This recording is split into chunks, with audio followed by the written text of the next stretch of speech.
life or stopped him from being poisoned by somebody, because then you'd be lucky, you know. Evening, everyone. I've got Kendall, James, Cookie, Peter, and myself tonight. Just a general chit chat. Anybody wants to join us? Just give us a shout and I'll pass you a link. I'm not going to put it out there tonight unless it's asked for. But yeah, just a general chit chat tonight. I'd just say, how are you, Cookie? Not bad, thank you. I'm doing alright. I'm still kicking. Hope you're alright. Not so bad. James, how are you? Not bad, thank you. And Kendall? I'm fine, thanks. Now the cough's gone. And Peter, how are you, mate? Yeah, no Ebola in the lowlands. Not yet. Not yet, no.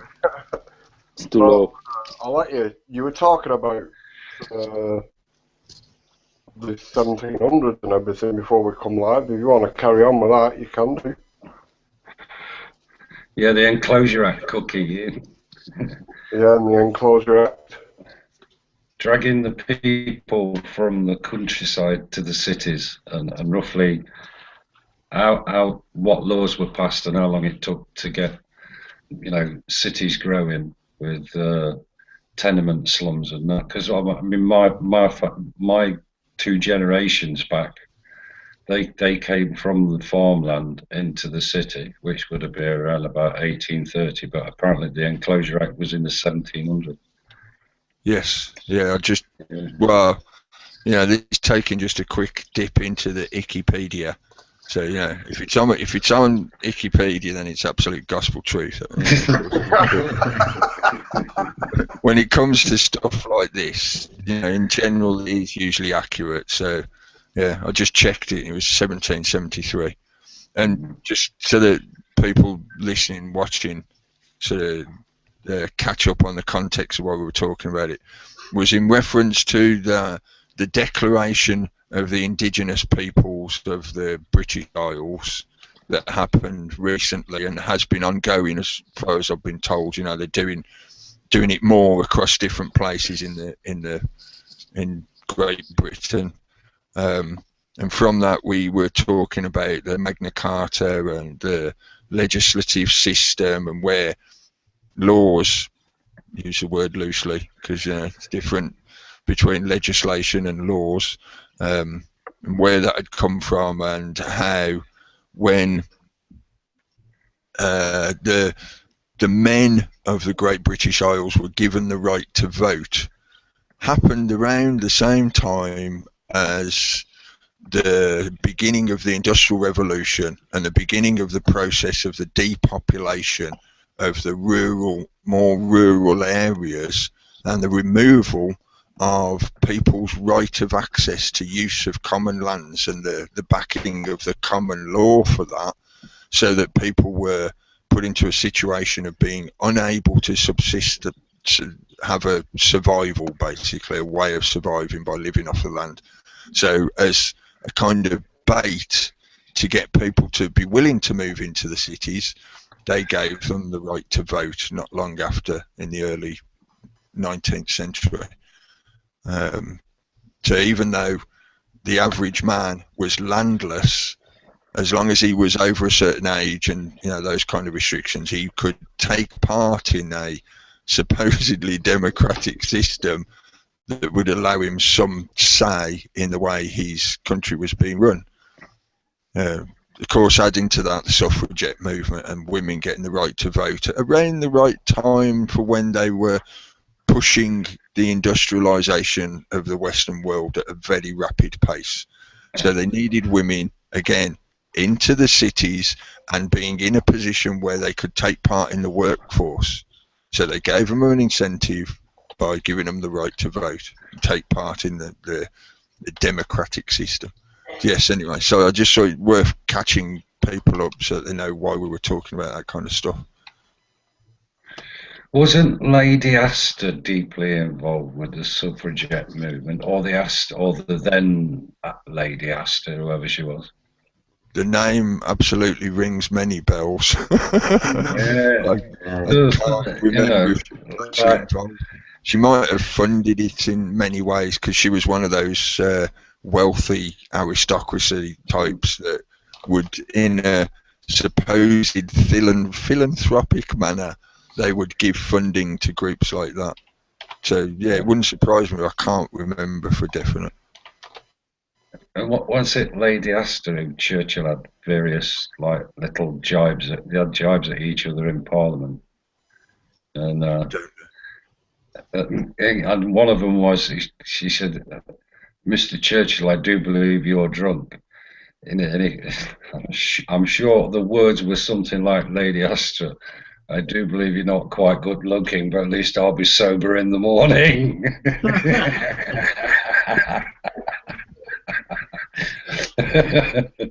So, you know, I don't know, mate.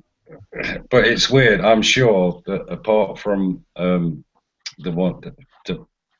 Pankhurst mob that was pushing it, I'm sure that somewhere deep in that suffragette movement, that the Astor family was pumping 1 or 2 shillings into the pockets of the Pankhurst. Yes, The original absolutely. movement, yeah. Put it this way, and like as per usual for me, trying to give a really specific details.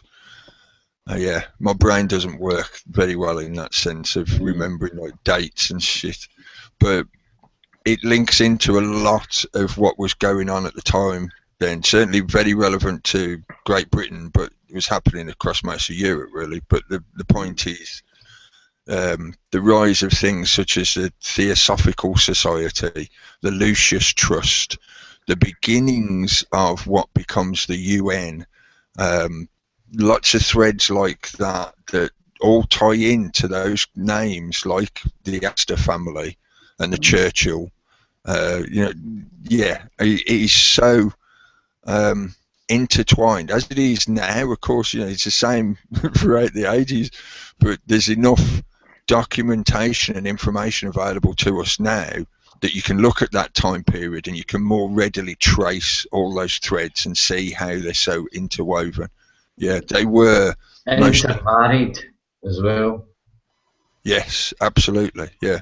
So in a way, when we talk about stuff in a contemporary fashion, like the way the Gates Foundation plays with eugenics on a global scale, the Soros Group influence social movement of people, you know, to try and steer the public in the directions they want them to go. Same thing was happening back then, and it was being funded and done by people like the Astor family. Yeah. Even when then it went on to like Edward Bernays. Yeah. Got all the propaganda. Yeah. And then jump into chat room. We've got Baswick, Blazing, Kendall's in. Sots, Society of the Spectacle, UK Kev, Rogue Penguin, and say alright to everybody else that's listening in. I was just laughing at what they were. Fairy Poo's just jumped in. I've lost what I was going to say now. I had to take my hat off because this microphone headset thing does not fit very well on top of the hat. I'll leave it off so I can get the microphone on my head a bit better. So just some UK cabs. Oh no, that were it. Churchill's father is thought to have been Jack the Ripper.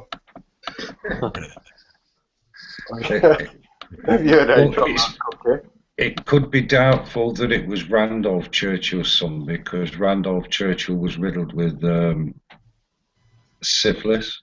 That's what he died of. His brain expanded and popped to clogs. Off he went. I don't know enough about Churchill's dad, but if he wasn't in any way anything to do with the medical profession, then I doubt it very, very much.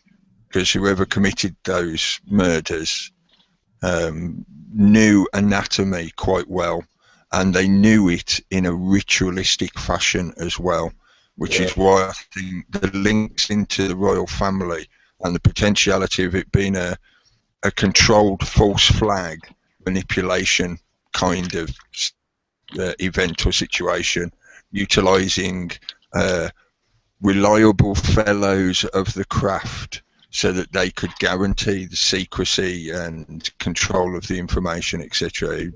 Masons. There is a movie that has this meme where Jack the Ripper is. Hell. Which one? From Hell. Yeah, all right. Yeah. It's a good movie, worth a watch. Huh? Yeah. I've seen it. It adds in a little bit more in the sense, as you know, because it's Hollywood, they make it a little bit dramatic. But even in the dramatism of what they tried to say it was all about, it actually works quite well. In an esoteric sense, it makes good sense. It matches a lot of the events. They did, according to the film storyline, they did the murders partly to cover up the philandering of one naughty royal who was going around spreading his seed too much and getting himself syphilis and Edward the Seventh. Yeah. And at the same time, it was done in a ritualistic manner so that it acted as a blood sacrifice to be part of the introduction of the new century, so that they kept their usual esoteric control over the direction that society was going. It's an interesting film. If you know about that kind of symbolism and stuff like it, it's a very interesting film. Did it not make the police make? Did it not make like the Metropolitan Police as well? Because of all the murders, they brought in like a bigger police force.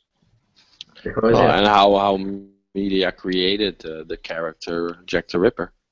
Yeah. The Patsy, he's a complete character. He's completely created. Nobody knows who or what he is. All we know is Jack the Ripper. And it's completely media. In this country, what's known as the tabloid press, the gossip press, the salacious press, the kind of stuff where it's all about celebrities and psycho killers and stuff like that. That was the beginnings of it back then. And interestingly enough, there's been another recent television series called Penny Dreadful, which is based on exactly that kind of time period and gives a good example of how you could pick up what they called penny dreadfuls, which were like one old penny, and it was usually a one or folded single sheet newspaper, but it was like the comedy version of The Sun. You know, it was severely sensationalized stories based on almost no factual evidence. You know, they just make up headlines to get good sales, basically. So yeah, they would quite happily create a character to then use in their headline stories to sell more copy. It's kind of like the Onion is now, I guess. Yes. Yeah. Is this not also where sometimes those stories get picked up as real, you know? Yep. And embellished. Is this not also indicative of this lifestyle where when you're born as a child you pass to nanny, and whatever happens is when if you want to see Papa you have to fucking make an appointment, and Mama calls in quite often and smiles a lot and says I love you, but that's about fucking it, because nanny gives you all the cuddles. And if you look at the story of, like we were talking about Winston Churchill, I've actually read My Early Life, and that was basically it for him. So from the moment he was born, he was handed to he called a womany, and then he was sent off to prep school where he was bullied, Eton where he was bullied, but he was whatever, and he was just an average student. But if you check, I think Winston Churchill, by the time he died, he'd got the biggest vocabulary of anybody on the planet. He wasn't. He may not have been overly schooled, but he wasn't dumb. He was quite an intelligent guy. No. Yeah, but it's not to say he was a nice guy. I don't think he was at all. No, I don't particularly think, because there again you've got this group of people who are that privileged that they send their children off. The children have not. I mean, you know, as kids, if my kids wanted a cuddle, they bloody well got one, and my grandkids get even more cuddles than my own kids got. But if you can't, the amount of cuddles that I got as a kid growing up, it wasn't so many. But what I'm saying, you know, at least I got my parents there. You know, when I came home from school at night, my mum was in, and my dad wouldn't be there much long after. You know, Yeah, and it's like, oh, so you know, I just wanted to agree with you and say that they're bred to be psychopathic, or another way of putting it is the psychopathic tendencies that are potentially within all of us are exacerbated by the system of how they treat each other and how they raise their children.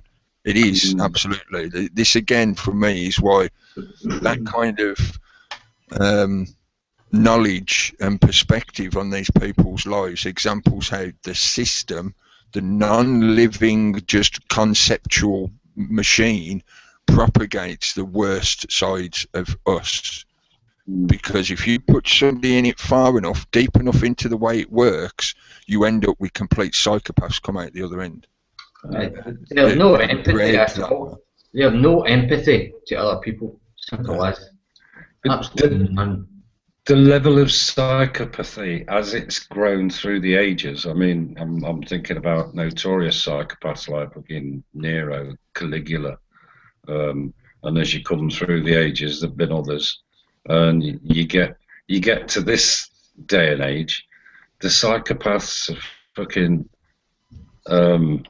even more twisted because they've got grouped together now and they've got themselves fucking organised because they've set up their own educational system since the 1890s and have been teaching themselves how to be devious and fucking, you know, I'm thinking the Rhodian scholars and all these fucking Eton colleges and certain places at Cambridge where you get into the media and twist the media the way they want it. You know, and then like adding the secret society angle of it. Yeah, and then you end up with the Masons who think whatever they want to believe is believable, so they do it. You know, I'm going by Kip's Saturday afternoon one afternoon where we went through the Masons book, and right at the crux of it was what the Masonic belief was and where it came from, and basically whatever they want to believe, and if they write it down, if it's their scripture or their way of doing it, that's the way it is. They have total power over everything they want to do. So, you know, and they were the secret side of the education, even further make people unempathic, and to push them into the psychopathic state of mind of the mechanized thinking. Yeah. So connecting all the dots then, and bearing in mind what we said, I'm sorry, but before we came live, we were talking about Justinian law and where it, you know, what started it all off, and sort of connecting it to what you said was the physical Roman Empire that then became the Holy Roman Empire, which was where the art of mind control had started to be perfected. And over all these years between the Roman Catholic Church and Parliament or government mind control, we've ended up in this state where they're just very sophisticated fucking black artists. And we've been believing them for years, but now we're like waking up and rubbing our eyes and thinking, you fucking what? We've let them do all this. You know.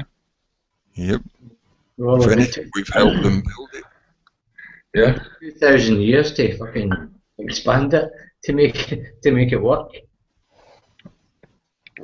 But what's getting me about this at the moment, and it's getting just lately in this last week or so, the posts that are coming out are the people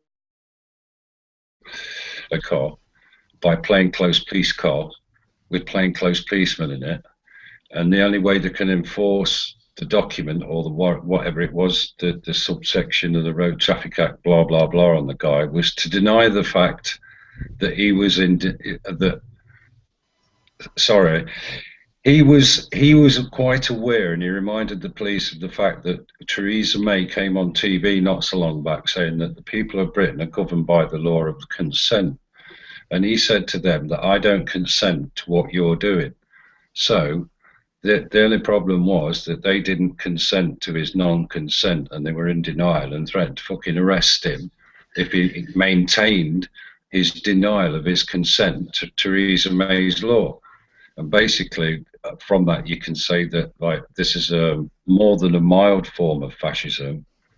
It's total denial of the ordinary people to sort of.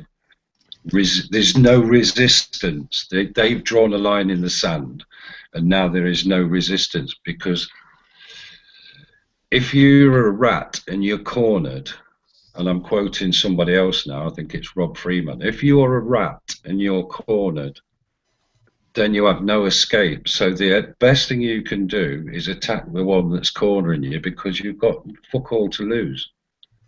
Whereas if you want to scuttle off somewhere out of the corner, step to one side and give it an escape route. And in this country, politically, it's a fucking rat trap. Right.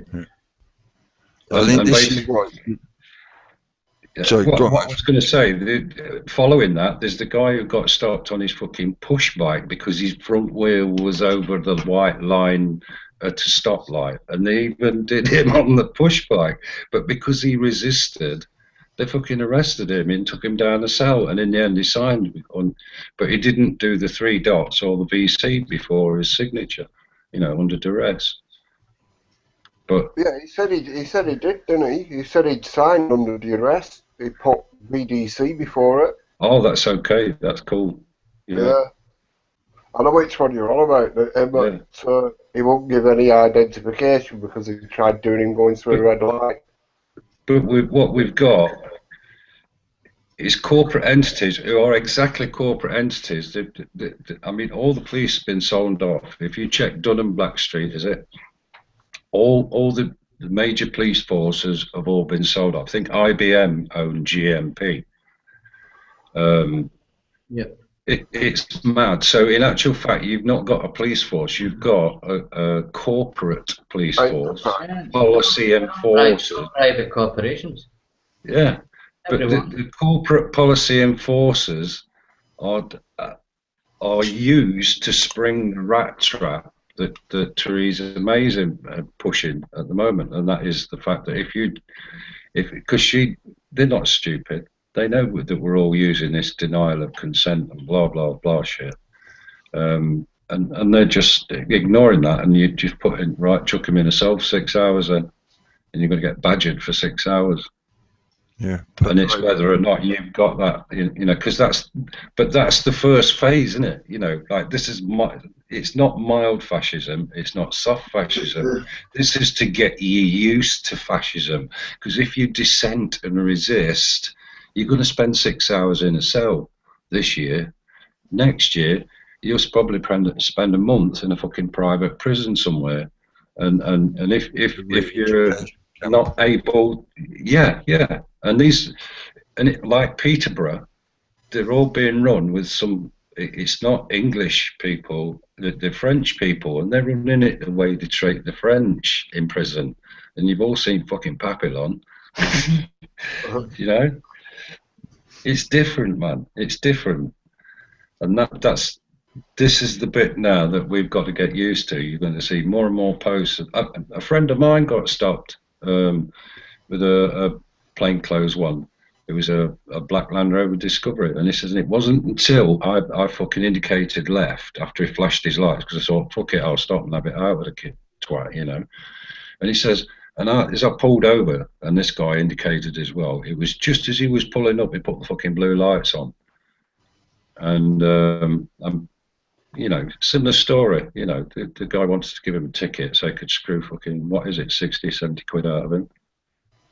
Same old. That's all it's about, is giving you a ticket to screw 70 quid out of you if you're weak in the mind. And it's going to happen to loads of people, because it's happening around here where I lived. You can see people getting stopped for any excuse. And I've noticed now that there's more and more of these community fucking, plastic bobbies. There's loads more than there are police now, and it's like the corporation are taking over the policing, and the coppers, you get reducing police stations, but the corporation keep dropping fucking van loads of these plastic coppers around everywhere. Yeah. So I was going to mention, in a similar fashion, there was a situation in the USA. I saw in one of the little headlines and uploads where the copper was dressed as not Donald Duck, was it? Or one of the Duck family. Yeah, he's wearing a silly costume basically, but he was using that excuse to enable him to entrap people on a crossing, so that then he could find them. And they reckon he racked up tens of thousands of dollars worth of fines in one day by entrapping the people in that way. The reason I mention it is because when it comes to the police state, the overt police state, what's going on in the USA at the moment is a good example of the corporatist model. The fact that when this thing it no longer has the public support, so it knows if it was doing its job the way it normally should be doing its job, it would die off because it no longer has the support that keeps it going, that keeps it alive. So instead, they're turning it into a corporatist system, a fascist system, where if you won't feed it, they'll come and take the food off you directly to feed themselves. Yeah, and money is just the little bit of paper representation of the food you need to survive. Yeah, so the corporate system will do this more and more and more, and as more and more people try to not feed the system will come. Like, I think the trapped rat example or metaphor and analogy, whatever you want to call it, is more the other way round. We're not the ones that are trapped, they are. So they're becoming more and more aggressive because they can't see a way out, because their brains just don't think in the open fashion kind of way to realise that they are actually wrong. Yeah, they're so psychopathically trained that they can't conceive of the possibility that they're actually wrong. So they have to keep going the way they're going. They can't see a way out of it. They think it's inevitable. So they think they're trapped in a corner. Yeah, so coming back at us like the angry rat.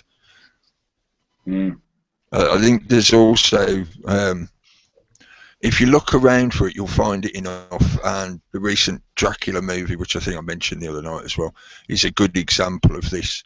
They have, for a number of years now, possibly a bit longer than a decade or longer, been trying to put that kind of message out there where it's the justifying the extremes, or trying to justify their own evil. So you have like the Batman Dark Knight trilogy, where it's very much presented as, I have to do this evil to protect you. Yeah, and the Dracula, that recent film, is also done on a very, very similar storyline. They're trying to say to the people, look, we have to be psychopaths in order to protect you. So they're looking, I think even some of them are aware of the fact that they can't see a way out. So they're trying to say to us, look, forgive us for what we're doing. We're only doing it to protect you. So they're trying to create a way out for themselves. But again, they're doing it from their perverted way of thinking. So they're trying to justify the evil that they're doing rather than actually owning up and repenting for it. I think that's what it's mainly about, justifying the evil they are doing. Yeah. You see the same in the Maleficent story? Is that the one with no boobs? What's her name? Yeah, the witch Jolie. The beautiful angel. Yeah, Angelina Jolie. In French, Jolie means beautiful.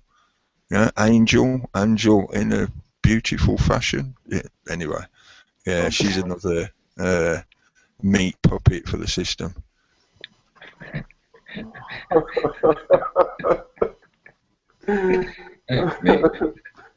Meat puppet.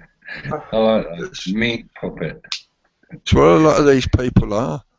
They've subverted their own personalities so much that really they, as a individuated being, no longer exist. They're just a golem, in the classic sense of what a golem is. They're a golem, they're a puppet. They do the master's bidding. Where's Brand coming from then? Because is it not same thing, right? They smashed his mind. They smashed his mind and turned him into a golem, a meat puppet. Clockwork Orange. He is, isn't he, really? Is it like a meat puppet? Yeah, it's got to be. He's either a meat puppet or a willy warmer. Both at the same time. Yeah. What happened to TPV? I don't know exactly what. It sort of just faded out to a whimper, didn't it? I know Ike's still doing his thing via his own website as he does, but I think that TPV stuff. It just seems to subscribe. You have to subscribe to Ike's website, I believe. Yeah, I think you do if you want to get full access to the forums. You can surf it, and there's quite a lot of stuff on there for free.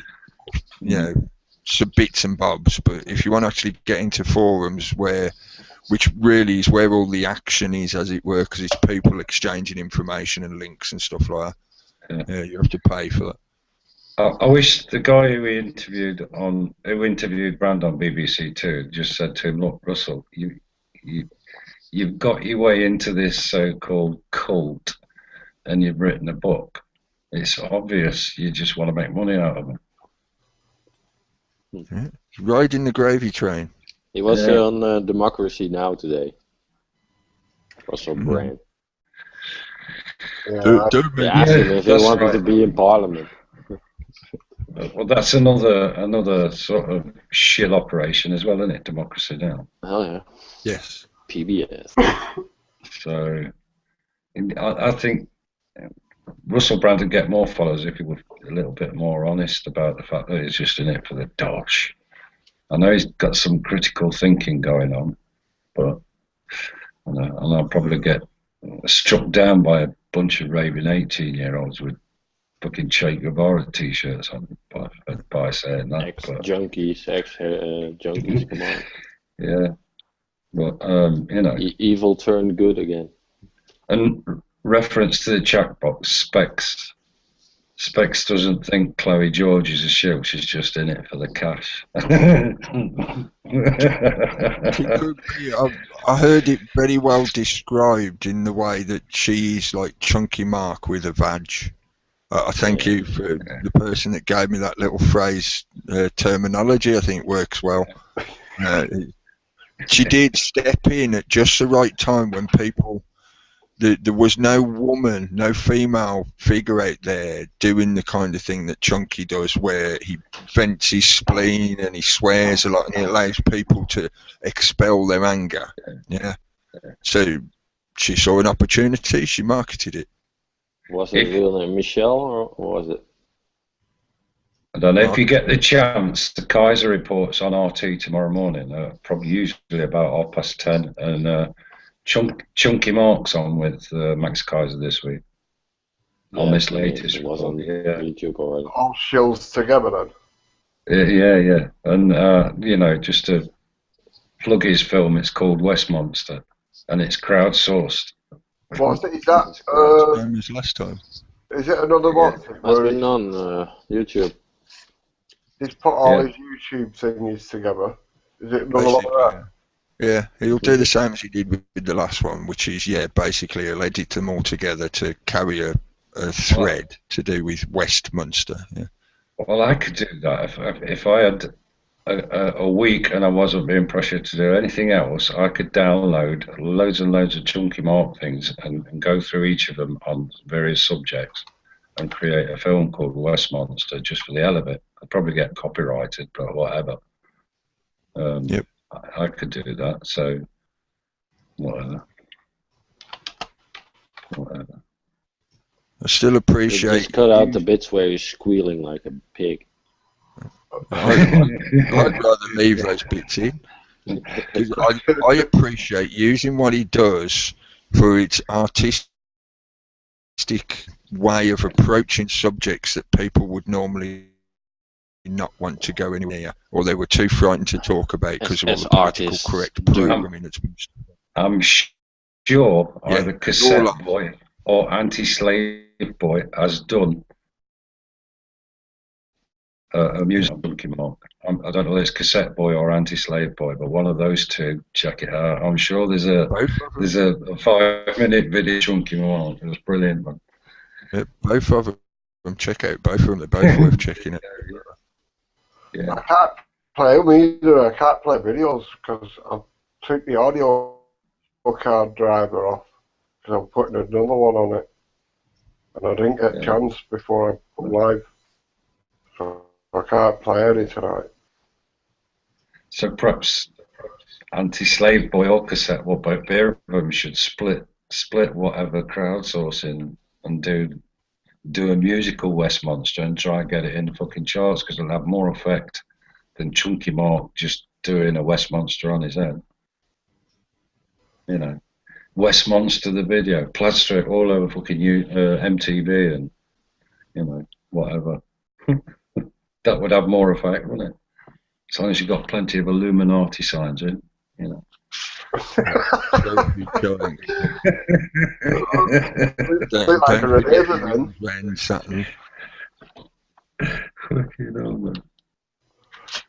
just said get some pyramids and eyes. I just said earlier, Cookie. Did you see that about the sonar image that come out about the submarine? What the Swedes put out?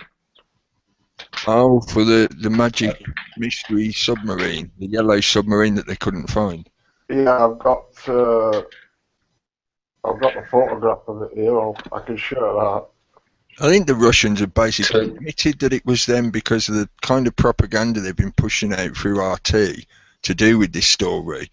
He's like that kind of the person who plays poker, but he's absolutely crap at the poker face. So it's like they've got the ace in their pocket and they go, yeah, it was us, it was us, it was, oh shit, don't say anything. Yeah, it's just ridiculous. It was the Russians, and they were doing it deliberately just to prod NATO again. They're saying, look, we can explore your borders quite happily, and you won't even know we're there, and you won't be able to do nothing about it, just like with flying planes all over you, about blah, blah, blah, blah. Yeah, it was them. I'm just wondering where you could see a submarine in that area. To me, it looks like, it's there? That looks like an Ebola virus. That's MH17 there, isn't it? On seabed. You see its wings and its tail and its body. Could be a 23-pound cob. Yeah. I mean, what's it pointing to, that? There's just nothing there visible, is there? It's an interesting formation, but it doesn't look like a submarine. No. I just thought it was funny. I showed you that. It was the evidence of a submarine being the. What kind of picture is it? Is it meant to be a sonar picture or something like that? Or does it explain it? It's supposed to be the sonar picture. I've got the somewhere. Yeah, I'll show the link. Screen share it. Not used it that long, so I get confused on it, can you see that? Yes. I don't think it'll be on. It's not on the main screen though, is it? It was. How's that? Well, now we'll look and see if it's moon picture. Right. Yeah. You also have things in that picture. It was probably just lag on your camera, right? Now it's back. Right. Okay. Oh, kind of looks like a. We'll just check it up a bit. Something from a porn site. Well, it's got Pudgy Bear on there, You got or whatever his name. Sweden And released. there's Eric's Winkle. Eric's Winkle has been locked up for being on the bear. Got a subtle paedophilia sex line written into those 3 titles. Yeah, during a 7-day quiz. It's Putsy night tonight, alright? But yeah, it's supposed to be the sonar image of foreign submarine. So it's a sonar trail, which means they would have had to have done it as a composite image, as far as I know. So it's many images laid onto each other in series. Yeah. So I don't know. It definitely looks like there's something there that doesn't really match the surroundings in terms of natural geography, but without seeing it more in context and learning more about how the picture was produced. No, it doesn't look like a submarine to me, but that's me.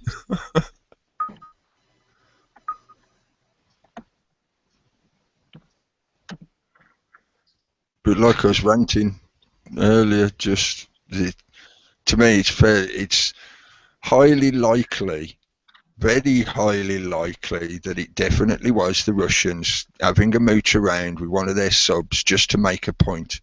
The way they've been doing all across the globe in other ways, where they've been doing surveillance patrols and skating patrols and whatever else. Yeah.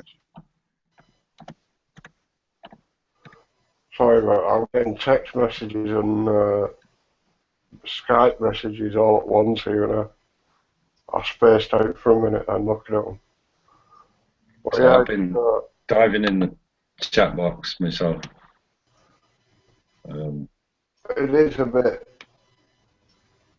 I can't really make much out of me apart from that looks like an aeroplane. That's on that.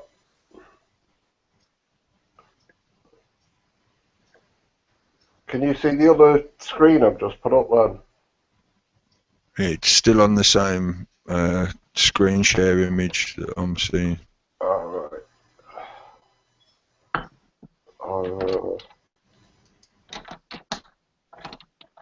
The thing you on where I can zoom in on it. I mean, I can't see anything though. I mean, obviously it goes really pixelated when you zoom in. But if they're on about that, that looks like an aeroplane. A tiger moth or something.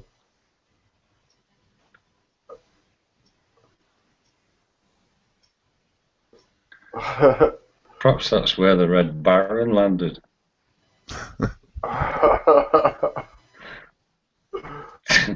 Some fucking, I don't know, some mystical pilot that disappeared who was trying to pioneer a route from somewhere or other, a cronky little fucking Blériot or whatever.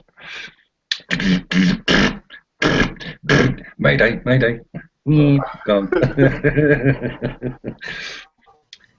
What's been going on? Those magnificent men in their flying machines. I've been going on your side at world, Peter.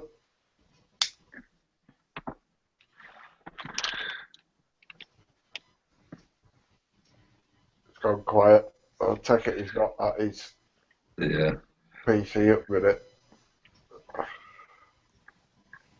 Got quiet. There's not much going on in news, really, is there? But I'm just. Well, the only thing that was going on in the news last night was they kept reporting because my missus was flipping through the news stations, and if you remember, we were on a hangout last night, a private one, and just as she went to bed, she just said perverts, and I thought she meant us, and she was on. It was the last comment she made after having watched about an hour and a half of various news channels, English news channels, and all it was spewing on about was these. Tyneside coppers that were being investigated, and 900 abused children, 200 of which are making statements as we speak, and all. And so she just went to bed and went, perverts. And that was her summary of fucking the news media of Britain before she went upstairs to bed. So, whatever. I'm just looking through bills at what are going through Parliament.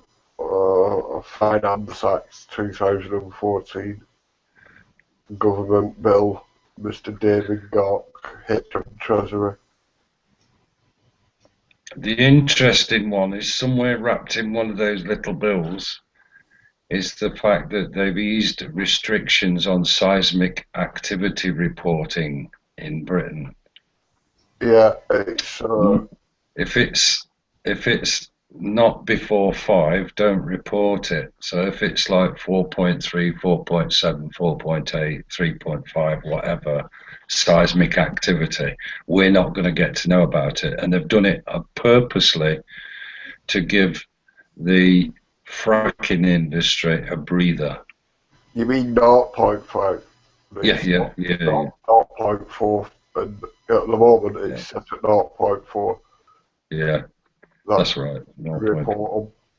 Yeah, they've legislated for that very, very recently in the last sort of 10 days or so. That one's gone through.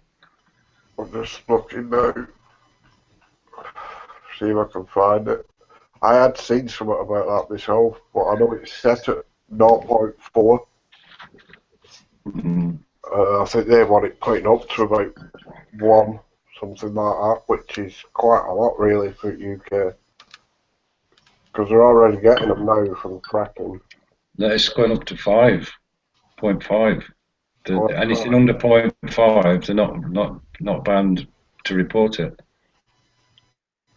And this is all because of the 2 that were reported in Blackpool. So if that's not evidence of government insider dealing, where government's been already guilty of insider dealing and conflicts of interest against the people of Britain, you know, considering this country doesn't have a lot of natural earthquakes, there is no major legislation to do with making buildings to earthquake standards, and to my knowledge, anything over 5 will cause damage to the majority of buildings the way they're built in this country, or potentially cause damage. Yeah. They are putting into place legislation that only favours the corporations to make money, to your detriment, to the public's detriment. That is definitely evidence of corporatism. I'd say anything over 3 can damage your house. Yeah, probably. Really? Yeah. Trying to be conservative, but there's certain areas of Britain that are monitored 24/7 on seismic activity because of all the old mining activity in certain North East Yorkshire and places like that. Certain areas of Nottinghamshire. The National Geological Survey people are monitoring that. That's 24/7. That's like an ongoing digital map that they put out. But it's just, if you collate some of these areas to where they're fracking and testing, because they're trying to still catch on to the juice that's in those coal fields, the methane gas and the whatever gas. But they still don't give a shit. At the end of the day, you shouldn't be doing it, because if that's how, there's other ways of getting fucking energy, let's face it. Well, there is a rise in earthquake over here in Holland as well. We got the natural gas they pump out here. Yeah. So maybe, I don't know, it could be a correlation with that as well, because there's so much gas being pumped out everywhere. Yeah. Where it used to be oil. Now it's gas. Yeah, that's. I mean, looking at films that were metaphors for something, every time I see Avatar, I don't see that happening on a foreign planet. That is actually what's happening on planet Earth. And that was the thing that he was trying to get across. Is although we don't realise it, the plants, the grass, the soil, the things that live in the soil, the stuff, the humans on the planet are all connected. Not necessarily by lighting things up when you walk on them, or because we've got tails that connect to animals or anything like that. But that's exactly the concept, you know. So to interrupt you, mate, that's exactly why they use that kind of way of the planet displaying itself to link in for people in a not having to explain it fashion. Subconsciously, your brain would see the fact that, oh, I can actually see the connections happening on the screen. Oh, look, it connects. Yeah. That's what it's like in real life. Yeah, it does that. It's just that we can't normally see it. So it's out of mind. Yeah, it's out of sight. So it's out of people's minds. It's very. That film is very much green agenda. You know, please don't forget that Cameron's well into all that kind of Agenda 21 green agenda stuff. But I still think it's valuable to give people those kind of insights and to help them get that concept of you are part of a living biosphere.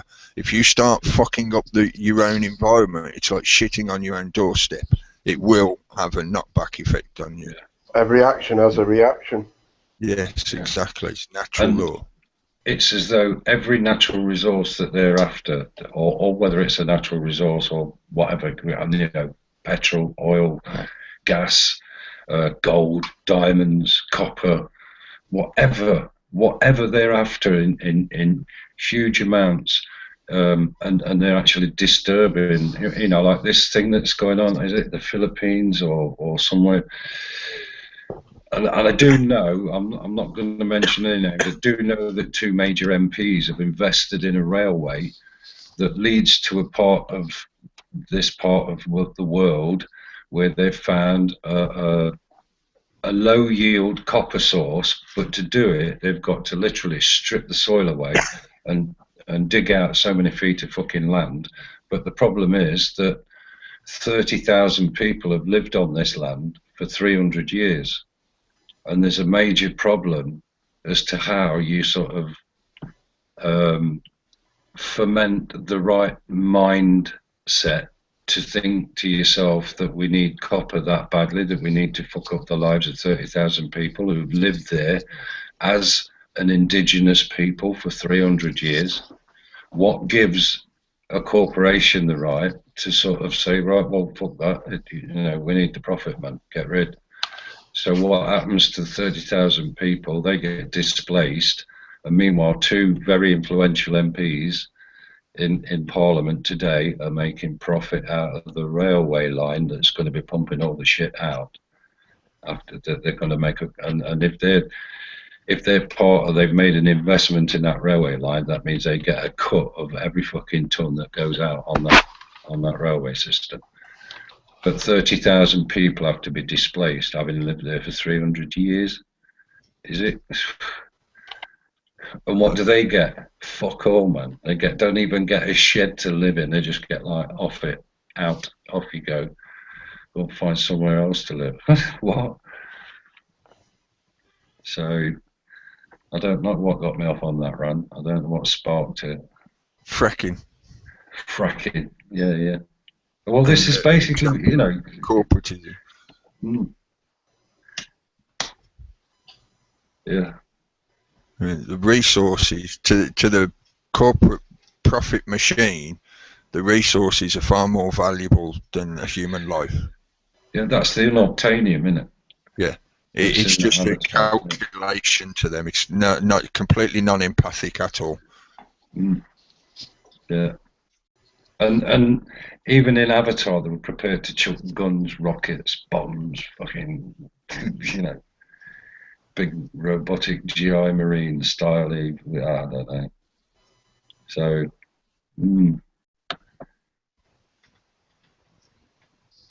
Sorry, cat's going having a mental on me again. Just been sent a letter here from Bolton Town. Well, not to me personally, but when I work out what I've got too many windows open again.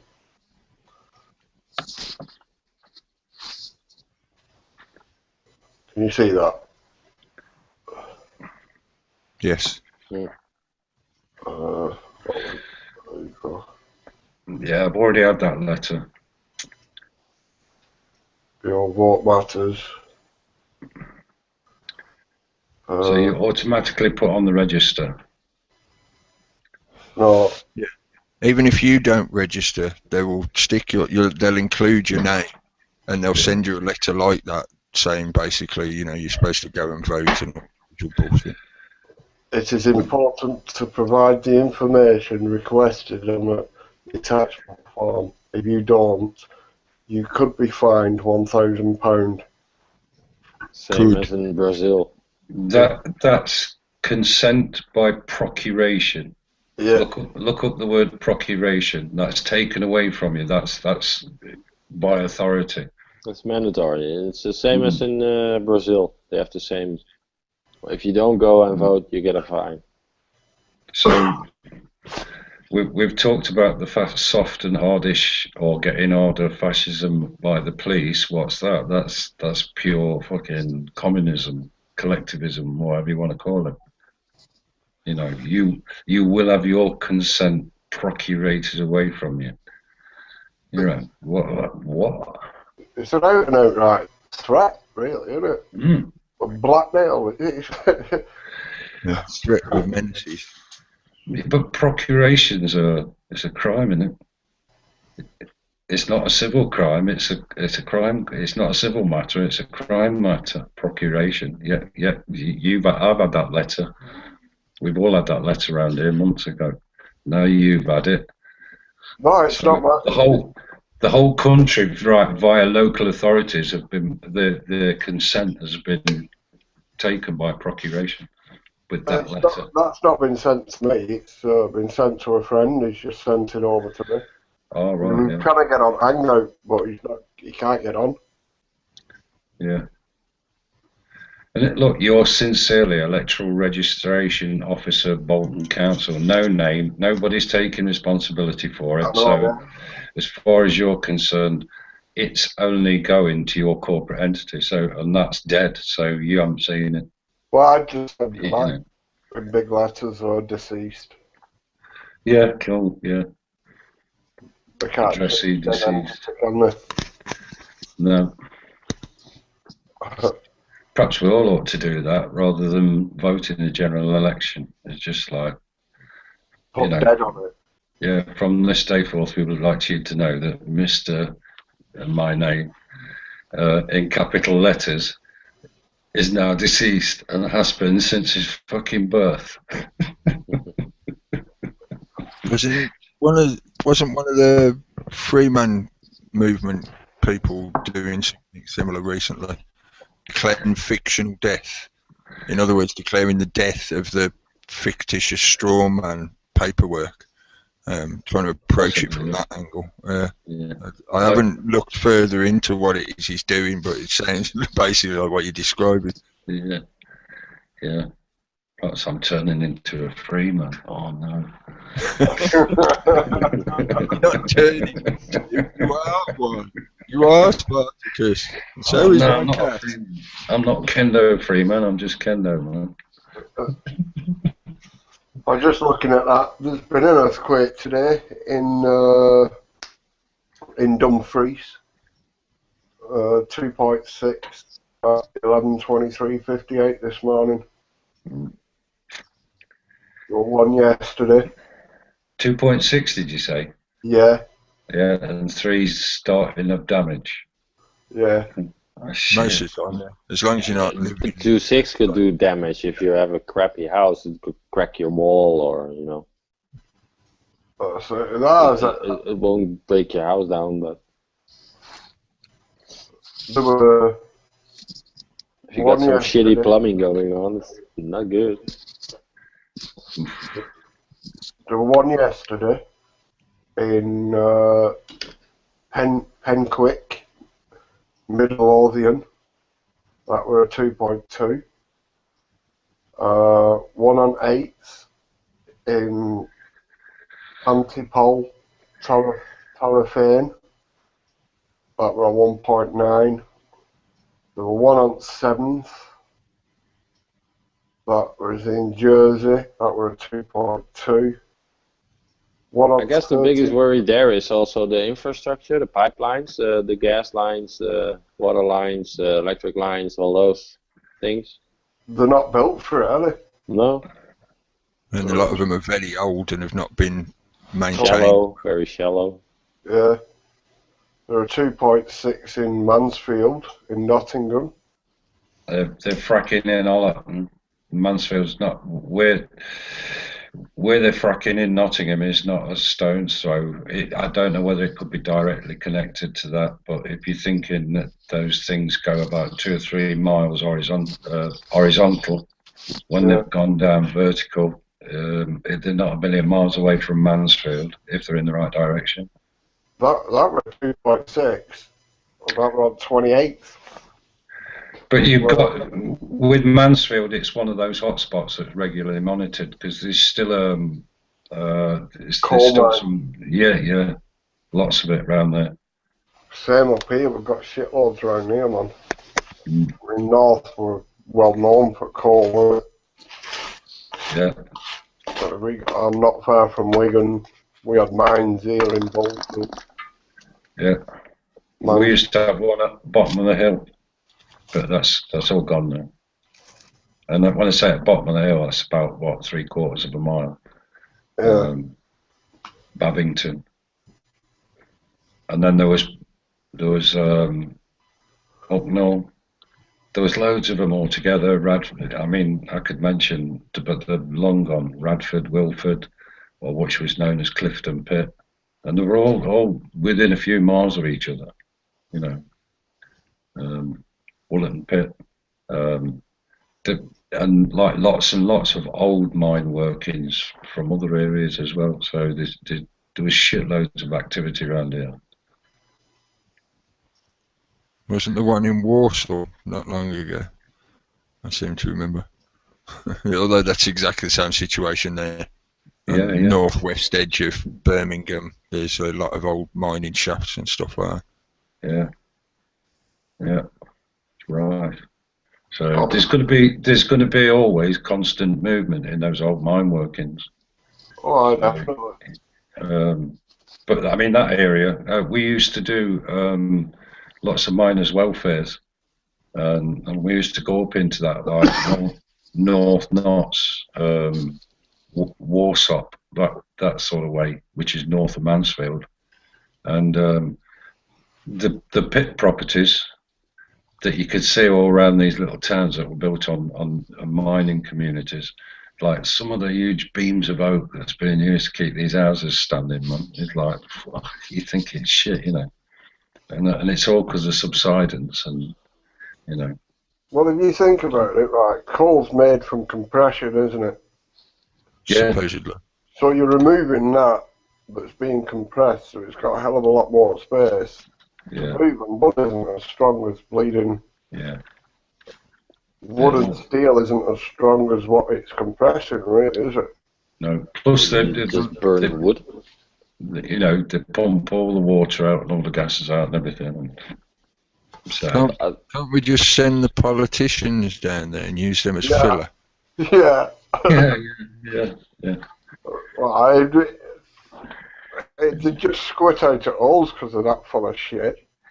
There's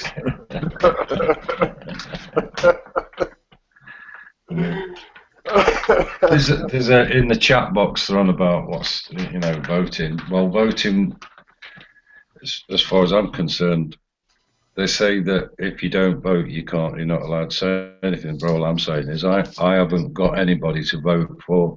No one's out there speaking for me, so I've got more right to moan than any bugger else. And if there was a politician out there that was actually thinking in the terms of the way we do in this chat box, then he would be a rare man and probably on some fucker's hit list. Or who's going to do it? If you've got 6 months, even it's took Farage how many years? How many years has UKIP been going? Quite a few now, 8 or 9 years, and he's not even made a breakthrough with his bullshit. It's not a good argument, anyway. It's somewhat of a straw man to say that you can't talk about it because you don't take part in it. Because not taking part in it is also a way of demonstrating your dissatisfaction with the system, which means the way you are voting, you're voting to not take part in the bullshit offers that you've been given. Yeah. So, it is a distraction fallacy, I think, to say that you can't talk about it. It's like, fuck off. This stuff is going to affect my life, so of course I can talk about it. Yeah. Also, the fact that they're in denial of that, and because of the denial, they won't put the none of the above section on the voting slip. So they know it exists. They'll make you use the electronic machines where no matter which one you press, it will select the one they want. Yeah. That none of the above box, I can see the point of it, but I can't in another hand, because what's the plan after the none of the above box? Nobody seems to have gone past the box stage. Nobody seems to be rolling out a plan of what to do with the no box one. You know what I mean? What to do? Have a hung parliament, nobody in charge, which may not be a bad thing. The whole paradigm relies upon you believing that one ideology, whichever one it is the one that's going to solve man's problems. But the only ideology that will ever do anything is an ideology for a load of MPs to say, fuck you, I serve the public. And we're going to... never going to get. Which you're not going to get, no. And despite what they say, whether they say they serve the public or whether they don't, and whether this country's fucking governed by the law of consent or it isn't, they're going to push their agenda because it's not them who's setting the agenda. They're just the fucking puppets. Yeah, I know, but that's not answering about the box, is it? You know what I mean? No. How do you neutralise that which has grown up against you since for at least the last 120 years or more? That's how long they've had. I mean, certain numbers amongst them have had even longer than that. They've had centuries to organise themselves, and we've only just been awake for the blink of an eyelid on the clock. But there's a hell of a lot more power here than they had. You know what I mean? For the amount of time that the no box has been wandering about, I mean, I've seen it for the last 2 years knocking about on Facebook, shit like that. But there's never anything after the box, you know what I mean? What is after the box? There's nothing that represents none of the above, is there? Yeah, you know what I mean? What you do, just leave it an open parliament and all that. Well, just by going none of the above, you're like expressing yourself in the sense that like none of you are speaking my language, but by the same token, you just also by ticking none of the above, you're saying, well, you don't speak to me, so just fucking get on with it. And that's what they'll do, because if exactly, they'll just get on they'll just get on with it again. And then they'll probably turn around and say, well, we'll abandon voting. You're doing it our way. Yeah, it's justifying the system. You know what I mean? If that no box wins, they could easily do that without a plan in place to say, right, we've got like a people's parliament, whatever, stepping in. Yeah, I agree. But I mean, what's better than having a none of the above box is better than getting another box there, saying the people's parliament or something like that. I really don't disagree with anything you're saying, but what normally happens before you get there is it'll be subverted, there'll be arguments, and there'll be factions that break away, and you'll end up with a EDF, BNP, fucking UKIP, whatever, because we're not that very good at unifying ourselves, are we? They are moving the voting system to the internet. They can vote through the internet, so there's totally no control anymore over your vote. Exactly, yeah.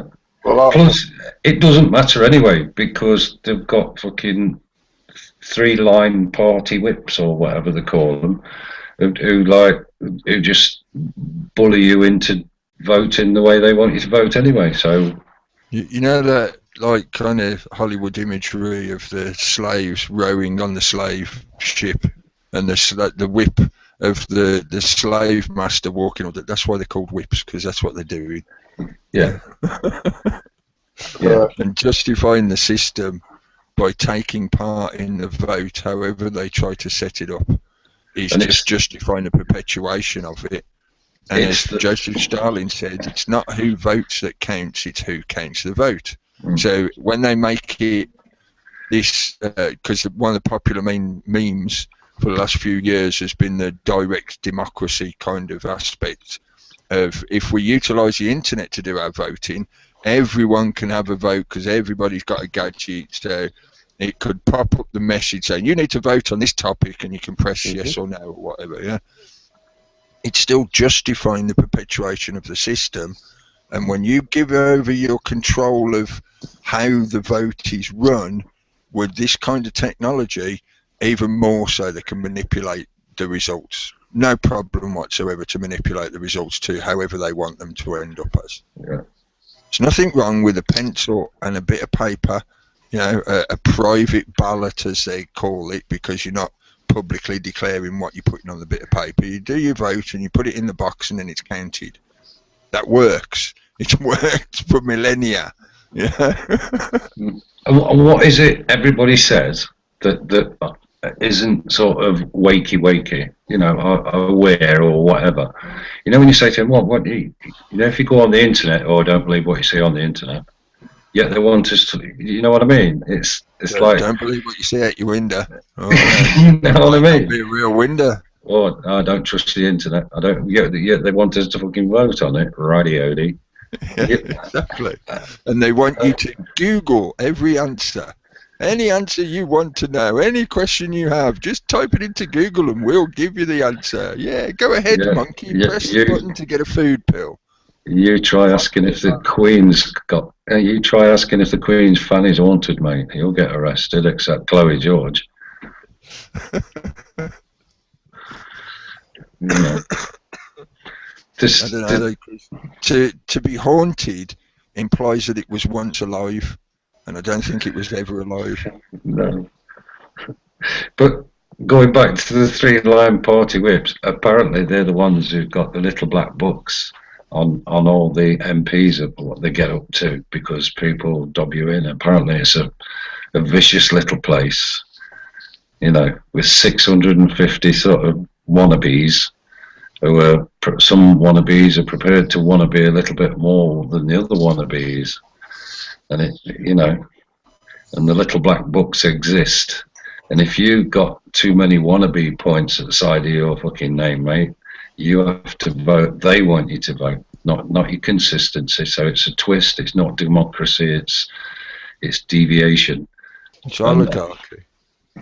If the system of parliament that we have in this country has any genuine influence, in other words, if it's not 100% theatre, which, you know, I think it's a very large percent theatre, but the point is, if it has any genuine ability to control what is going on, then it always has been, ever since its inception, been controlled by an oligarchical system.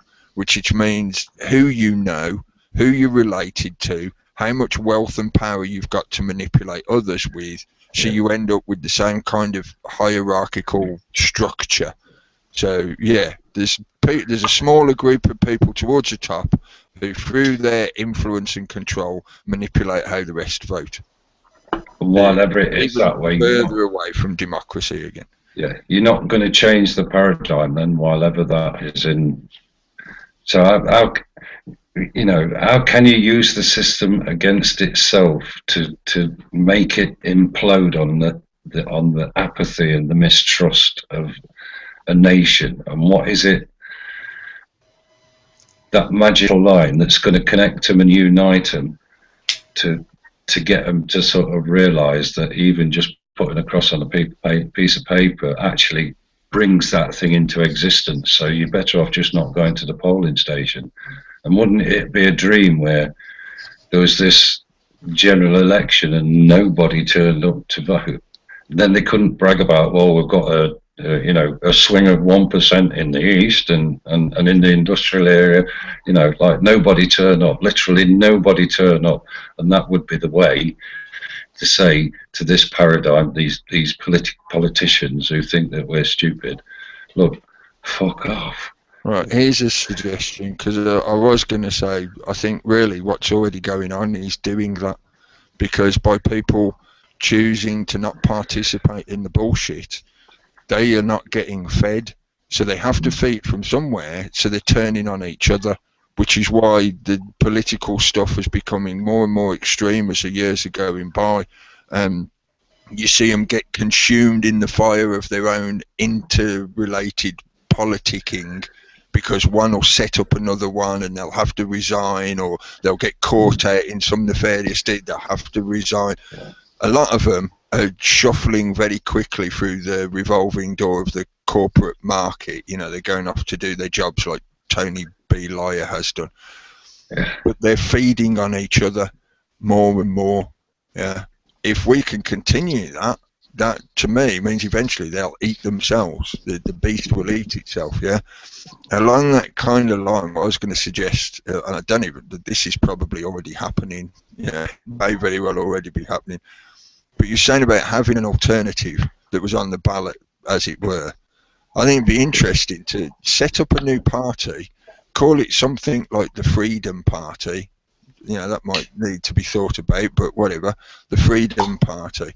And you get yourself put on the list and whatever. You have people who pay the fee required to actually run in the election and all that kind of shit.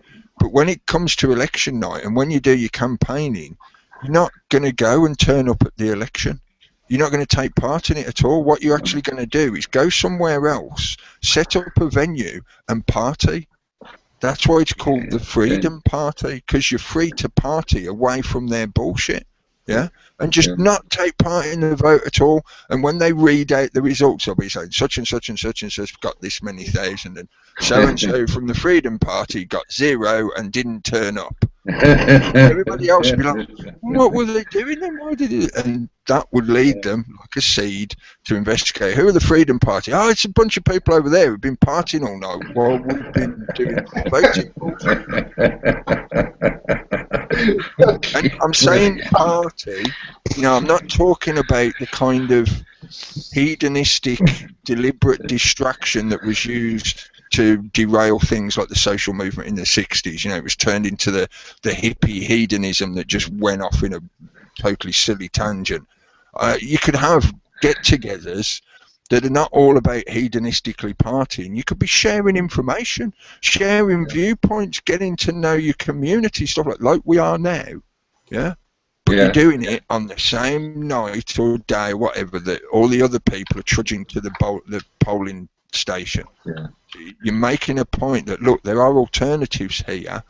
Instead of going to the polling station and taking part in their bullshit, why don't you come here and see what other alternatives are presented to you or made available to you? Yeah. Yeah. Do that.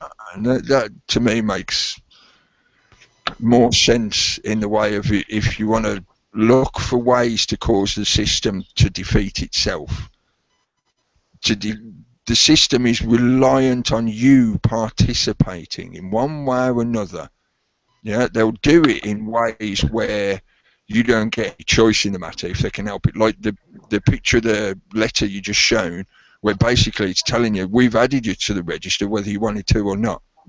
Yeah, we don't care about your consent or your interest. We're just doing it anyway, right? Yeah. The system has to do that.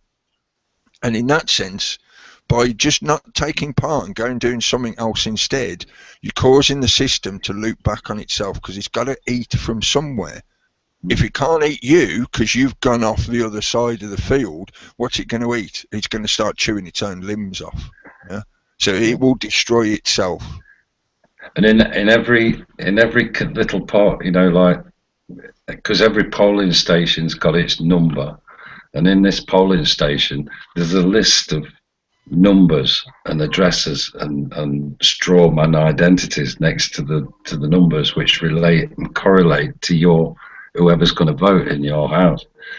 And imagine the woman sitting there with a pen all fucking lined up, man, because they've got 2 or 3 pens, and you know everybody's sitting there doing their official jobs, and like they're just sitting there looking at each other and having an official crack between themselves, because literally nobody has come into the polling station, and the rosette wearers are stood outside trying to correlate this kind of ridiculous fucking pessimistic exit poll.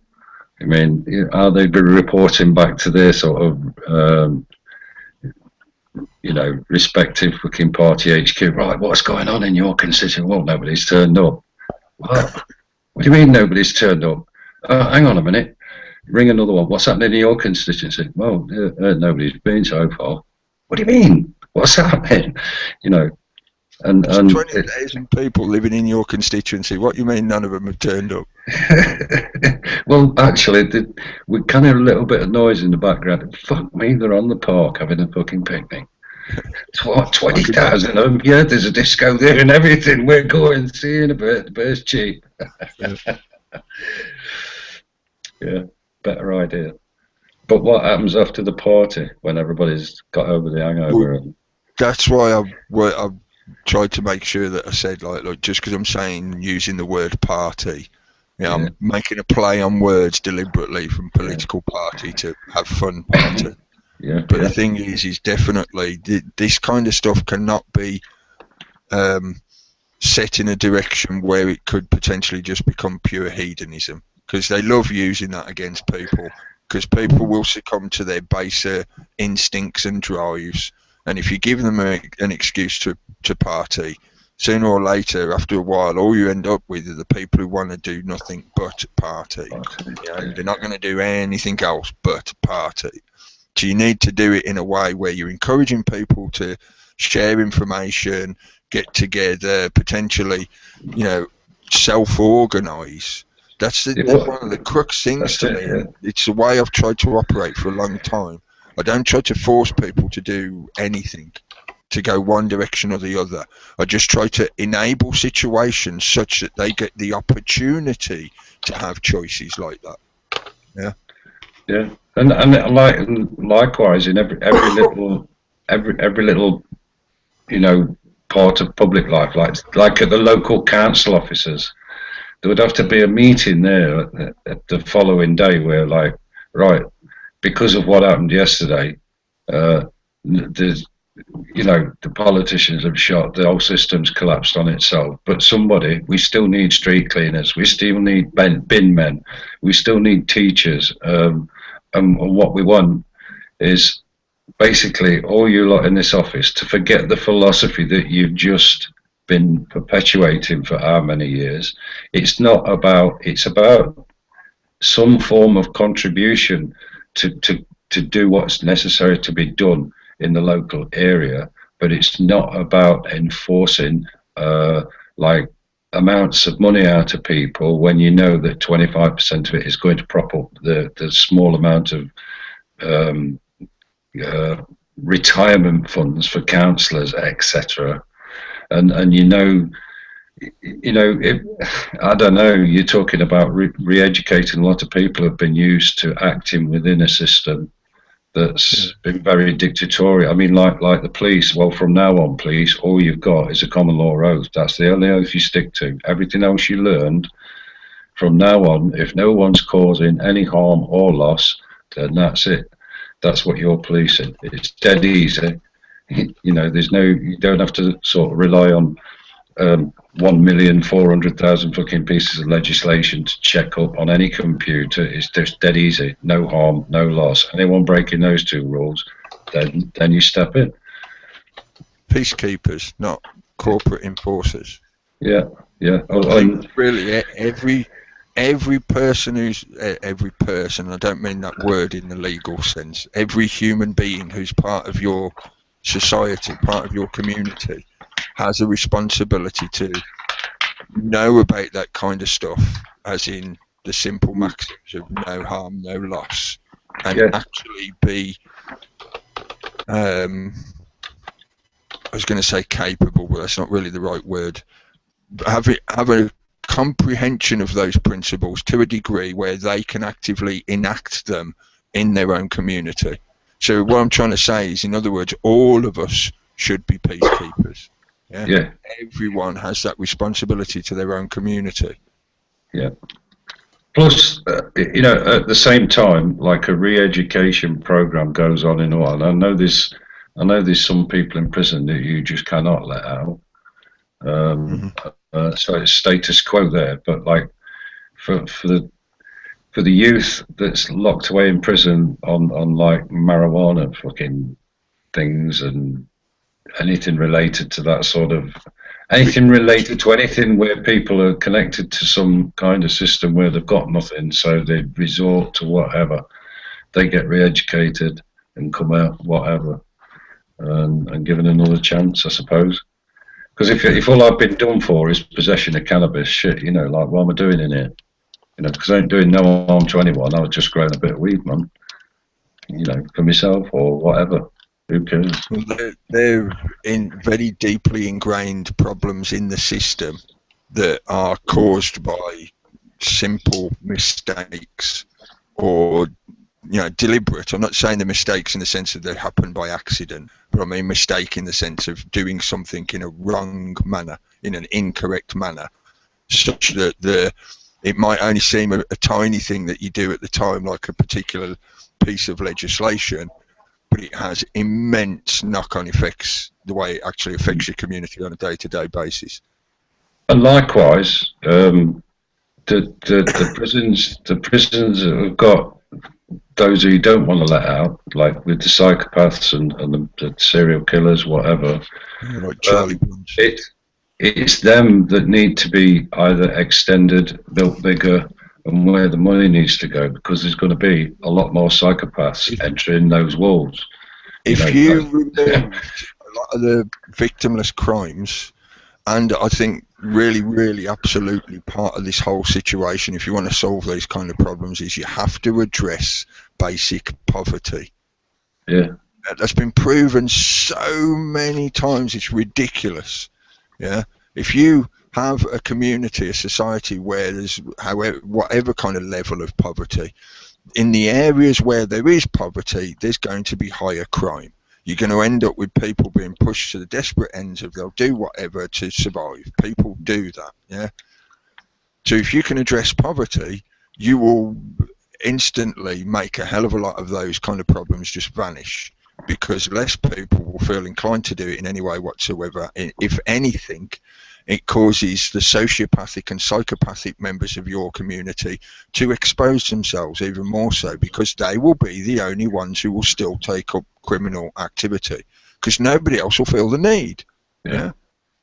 That, combined with getting rid of things such as drug prohibitions, you know, that kind of victimless crime legislative, that would release so many people out of the prison system that the money you would save having to have them in the prison system, you could use to build much better ways, much better infrastructure to deal with the people who are genuinely a danger to your society, your community. Yeah, it would easily do it. Right? That's not going to justify the new super prisons they're building. No, they're based on profit. They're not based on being a way to make your community healthy. Not at all. They're just purely profit.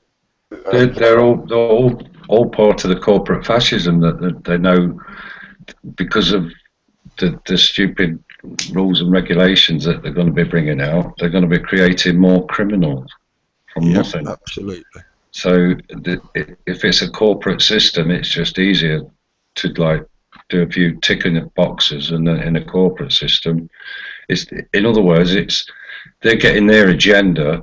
But every time they get their agenda pushed in the right direction, there's always a huge corporation behind there that's like been created especially to push that agenda that supposedly the politicians are pushing, you know, like the Sercos and the fucking G4Ss.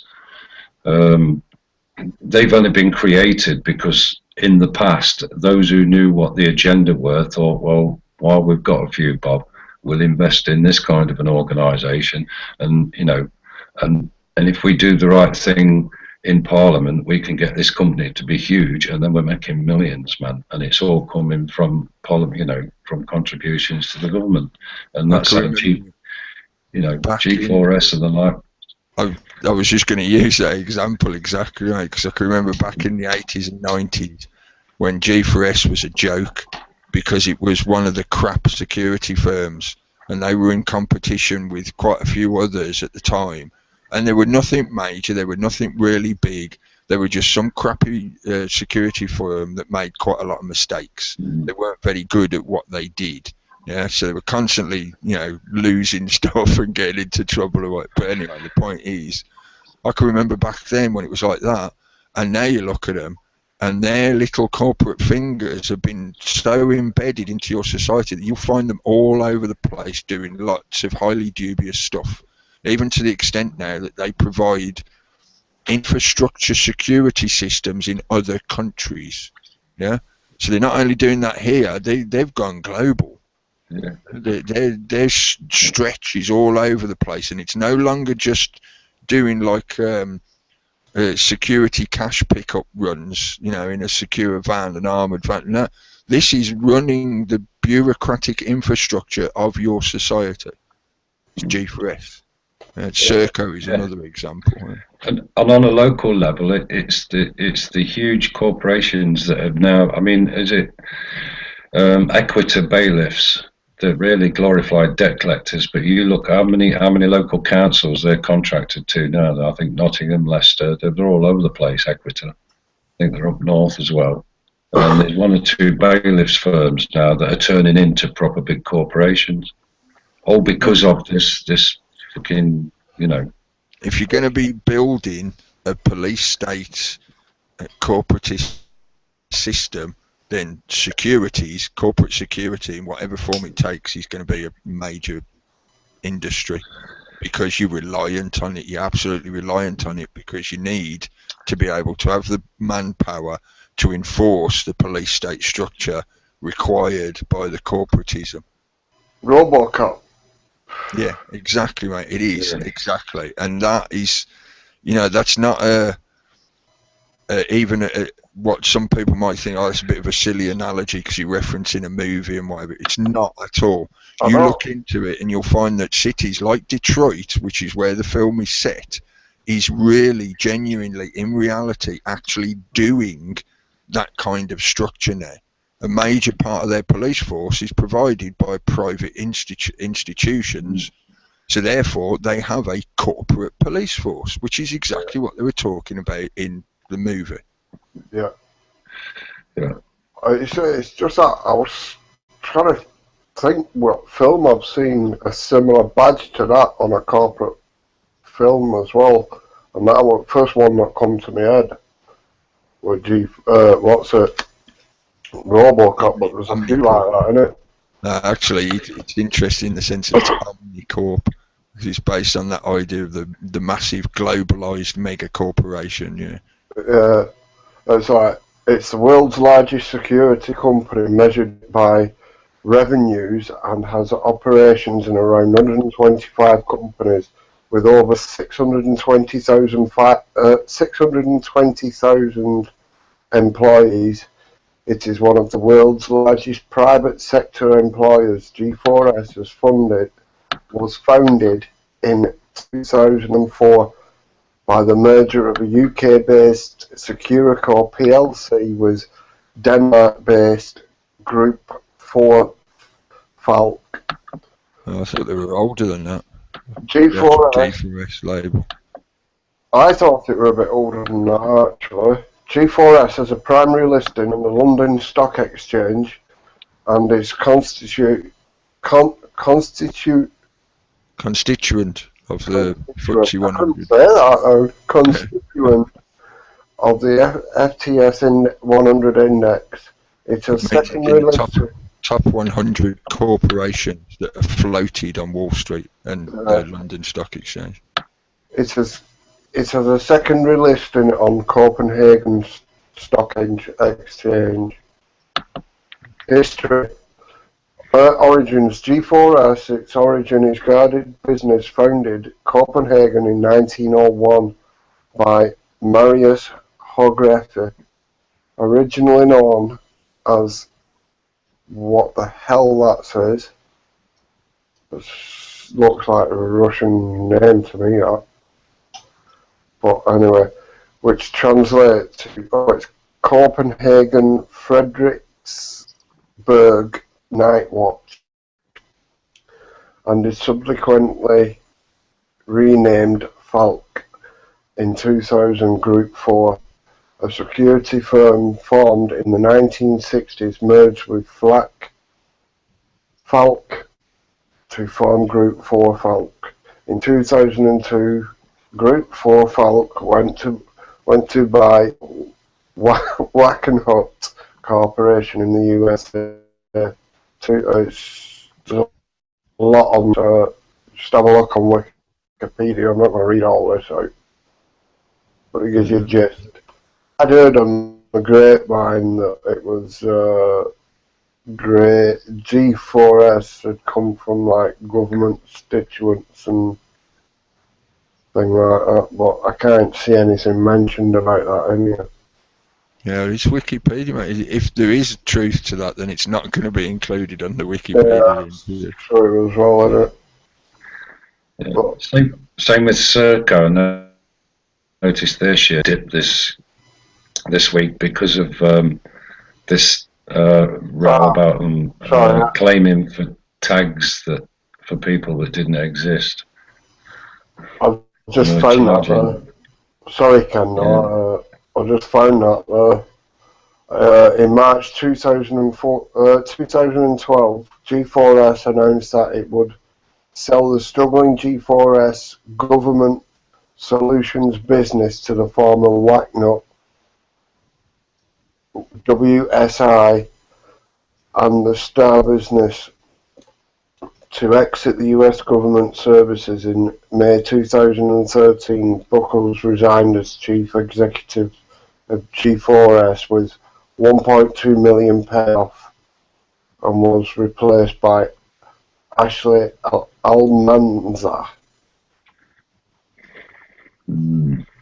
So it looks like it's come out of the government hands. And the army get drafted in to get G4S out of the shit at the Olympics. Yeah. It just shows how much of a fucking fiddle it is as well, though, doesn't it?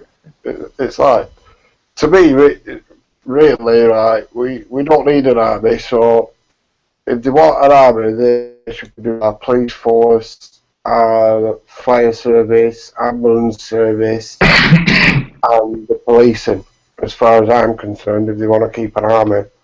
It's more the militia principle that they started off with in the USA before it got federalised and everything, where basically it would be, you would have to provide, it's similar to the feudal system, you would have to provide a certain number of people who are capable of bearing arms to join a militia, which would then all be sent to a sort of like grouping, staging area where they'd all meet up and join together, and basically you form an army when you need an army. You don't have a standing army. Yeah. Again, it should be every person, every human who's part of your community should have the responsibility of being a peacekeeper and being prepared to defend their home and community when the need arises. If you're going to, follow that kind of non-aggression principle, then that's all you need. That's what it comes down to. Yeah. A self-policing, but not in their terms. Yeah. How many of those G4S personnel were also on national minimum wage? So what are you prepared to do for national minimum wage? Well, it was like Bilderberg in last year. It was like with G4S. Police stood back and they let them do it, didn't they, Crooked? G4S did everything. The one poor woman who had to stand out in that field. The sun was shining, it was hot, and she had to stand there for hours on end just to stop us crazy people jumping over the barrier and running towards the house. Even though, right, get this, where they'd set up this little corral for the police. Yeah, the house was like a good, half a mile away? And you'd have to run across one field, you'd have to swim across a canal, run up another field, and then get through the tighter security near the house. Yet even though there was those kind of obstacles, they decided that they'd have this string of G4S workers, so like spread out, standing in the field, just standing there all fucking day. Poor woman, she didn't have a drink, didn't have a bottle of water with her, nothing. She had to stand there all day in the sun. Do you not see them throw that pregnant woman on floor? No, I didn't see that. Yeah. But fucking police women were just stood there watching and everything. I couldn't believe it, She climbed over, didn't she? Fence, pregnant woman, and started running towards it. Just throwing her about on the floor, and police were just watching. I think the video was actually on YouTube, I think. There were enough there video in it. But it was strange, wasn't it? It just surreal in that enclosure. You know what I mean? It's meant to be. And then you had that fucking, I keep forgetting her name. Oh, fuck me. What's she called, that silly bitch? Yeah, it doesn't narrow it down very much. No, it doesn't. That organised it. What was she called? Silky Carlo? Silky. I nearly called her Silver. Hi-ho, Silver away. Yeah, she had a silver tongue, that's probably why. And a silver spoon dangling out of it. A silver spoon on a chain. Yeah. Yeah. Very Pink Floyd. Yeah, and only one nostril. I don't, what time is it? We've been going for an hour and a half. Do you want to call it a night and we'll have a chat behind? Or do you want to... It's up to you guys. The only other hot topic in the chat box is cover-up syndrome, which has been niggling everybody this week, I think, if you look at the posts throughout the week. You know, the one-less cover-up, the one-less. Yeah, Either way, it's a cover-up. Yeah. You know, the fact that Theresa May can't get anyone who wants the job of the chairman of the major inquiry into what? Into a bucket full of shredded documents. Into a public sacrifice, basically, because that's what will happen. Because everybody will know it will be another whitewash, another cover-up, and whoever chairs it will have to take all the flack for that. But I think Theresa May is finding it hard to spin. It's the thorn in her side at the moment, and because Norman Baker's quit, and he said, what was it? He said, working with her is like walking in mud. Yeah. Just before I go, I'll jump into the chat room actually. Just thank everybody. Sots, UK, Kev, Blazing Stars, Tony B, Penguin,